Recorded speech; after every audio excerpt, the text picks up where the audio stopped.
Good morning. My name is Kira Lay. Today I'll be presenting on my advisor's patent, which is on magnetic media storage. First, I'll be going over the patent, telling you a little bit about what it's about. I'll be talking about the status of the research on it and the current challenges that we have with both the funding and the research. So this patent is actually, it comes from the development of an earlier patent that was on a magnetic reader. It could read magnetic ink very precisely. And this patent that was approved in 2011 is for a media that can be read by this reader. Its inventors are Dr. Henson, Dr. James Henson from the EBME department here at UNR. He works mostly in signal processing. And Dr. Fueling, who is a research assistant professor in the UNR physics department. He works at the Nevada Terawatt facility and does most of his work in high energy plasma physics. So the magnetic media storage device, it's envisioned as a plastic card or some other non-conducting material, probably small in nature. It will have holes placed in the card on the micrometer or nanometer scale that will serve as the information. They'll be filled with magnetically conducting ink. And the ink will be filled to varying depths, widths, separation between holes. The patent also covers different types of metallic ink that could be used. Also other colors if an optical reader was to be incorporated into the reader. So the reason that this is appealing is, first of all, you can't erase the media. You can't demagnetize it in the way that you can demagnetize a credit card. And that's because it's only magnetized when the media is in the reader. Okay? It's not limited to binary information. So instead of having two states, either filled, not filled, on, off, it's end states. And we haven't yet determined how many states that will be. That will be determined based on the precision of the reader. And some information I'll tell you about a little later that has to do with the holes and the limitations there. Okay? Because you have end states, you have to have a knowledge of what your encryption is before you can decode it. So because of that, it's of interest to the military. Okay, unfortunately, this research is currently on hold, and that is due to private investors we had interested, and the reason I'm involved in this at all is because this was going on when I first started graduate school. The private investors were very interested, people that work closely with the military, but they couldn't reach an agreement with UNR over the patent rights. They wanted control over the patent, and UNR doesn't want to give that over because they think it's going to be a cash cow. I'm not sure how we're going to make any money if we don't ever fund it, but. So this research did produce a thesis already by Joelle Sabali. Unfortunately, her thesis or her work she was unable to produce the desired results. To no fault of her own, it was because she didn't have the proper funding that we needed. Okay. So the first thing we need is a bigger laser. Now, I haven't told you anything about why we need a laser yet, but basically that's to drill the holes in the plastic, and I'm going to talk a lot about that in a minute.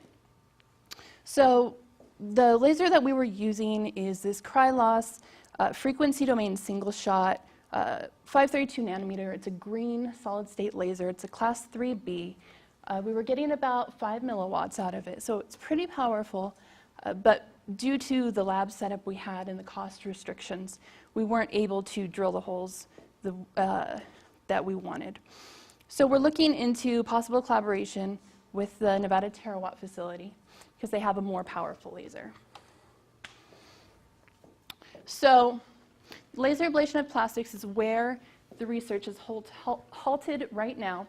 And this is what Joelle was working on her thesis. So we're looking to create the holes in the plastic material. We want to do this so we can study the inconsistencies in the ablated material. Okay? We're looking at the ridges, the melting, and the depth control because we're interested in how those inconsistencies are going to affect our magnetic field once we fill it with the ink.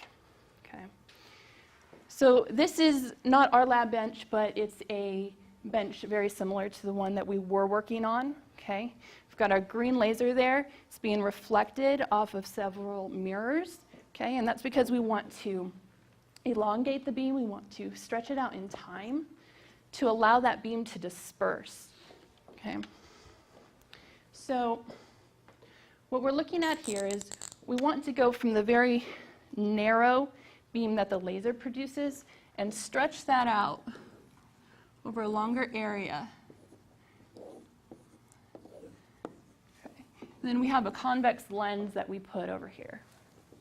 Okay. And then we use that convex lens to bend this light into a focal point. Okay. And this focal point here, this is where we put our media. Okay. This is where we want our hole to be. And in this way, that's how we can get down to that micrometer range with the ablation. Okay. We focus enough energy from the laser onto this very small area, and we can reach the fluence or the power per area that we need to separate those bonds and actually evaporate the material. So this is what we were hoping to get. Okay, this is a 15 micrometer picture. Okay, so this is about 5 micrometers across the ablated region. Okay, and outside of that, you can see the it's called the annealing region. It's where melting occurred, and outside of that, there's some modification area, some oxidization. We've got a diagram. We've got the ablation region in the center at the point of highest fluence or highest flux. Okay? And then you've got the melting area and the oxidization. Okay, this is a top-down view of what it looks like. Okay? If you're familiar with optics, this can be modeled with an Airy disk. However, because of these melting regions, we're not sure if we need to include those kind of issues into our modeling or not.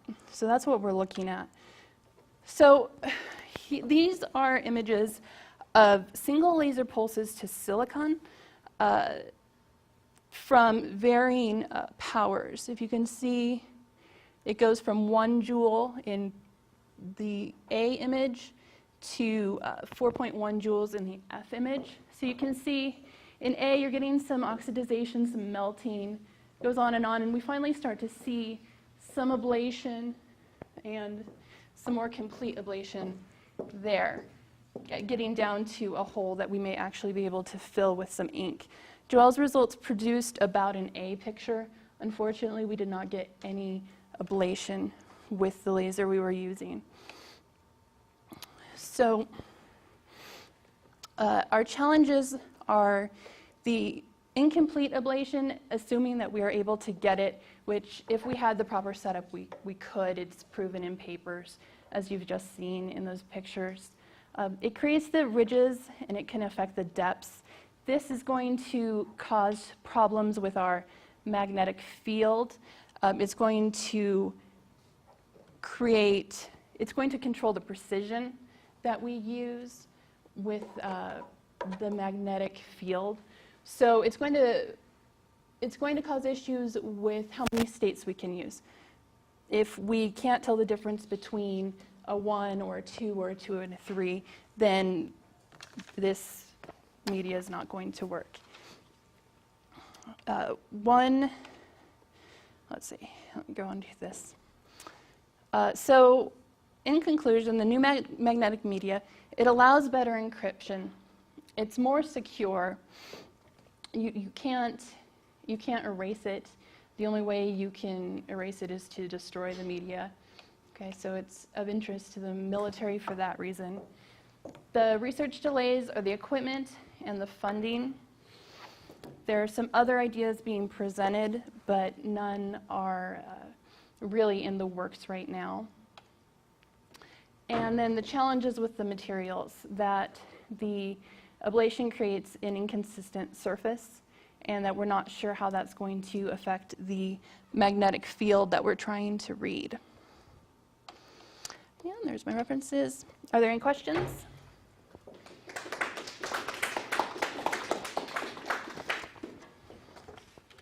Yeah. Could you explain the optic set that you have? So this. So are you expanding the beam? Yeah, so we're expanding the beam through that optical bench with the reflective mirrors. Okay, so we have the diffuse beam coming in here, and then we're using the convex lens to bend the light down to a more focused point. Why do you need to expand the beam first? When it comes out, I don't remember the size it comes out of the laser, but it doesn't come out in the millimeter size, and this allows us to focus all the power from the laser onto a much finer point. Yeah?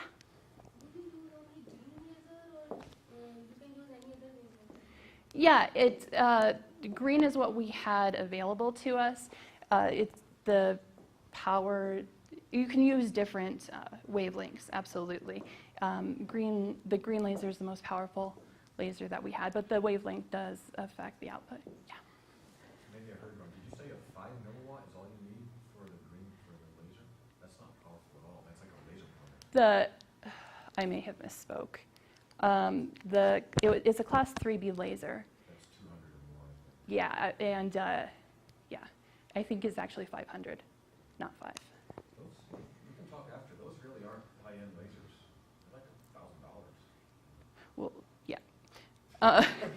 We didn't have access to the lasers that we needed. The calculation showed that it was powerful enough to give us the output desired, but I don't know.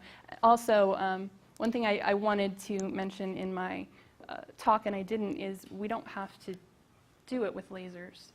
We can, 3D printing is something that I'm going to start pressing to try to save this as something I can work on. Electron beam lithography is probably one of the quicker and easier ways. We can talk after. Okay. Especially if you want to get to the nanometer scale. You're not going to get to nanometer with visible light lasers. Right. Any other questions? Yeah. Have you looked into the different materials with this the different plastics? Is it pretty similar across all of them? No, and that's information that I don't have. Joelle did look into that a little bit. With the silicone in the paper, that's the pictures I presented, they seem to have better results at lower powers than we were having, but it definitely, the composition of the material definitely affects what energy you need. Yeah. How big of an area are you dispersing these holes over? Like the card? The card is what we've been using as the size of a credit card, but the area that we're actually projecting the laser beam onto is just a few micrometers across. So you just need like a couple microns to put all those holes in, or one hole takes up a couple microns? No, one hole should, right now, one hole should take up about 5. Yeah. We're just trying, when this stopped, we were just trying to get holes that we could fill with ink so we could put them through the reader and see what our results would be. That should be pretty easy to do. A straightforward test. If all you care about is qualified microns. Right. That's laser cutters. You can buy them off the shelf nowadays. Mm-hmm. Yeah. Why high-power lasers? Why not 3D printers? Exactly. Yeah. 5 micron or smaller with 3D is Well, but they just came out with a nanometer printer. a nanometer. Yeah. I haven't seen that. Yeah. It just came Can't out. afford the laser. But no, we can't produce that. But yeah. Okay.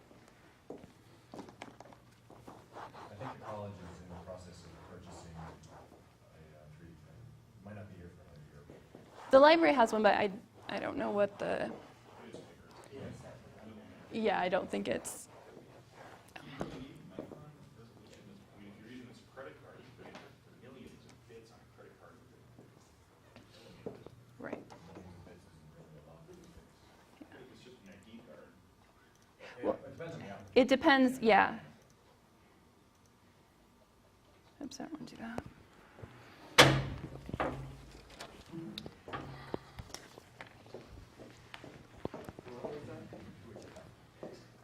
Time was 10:49.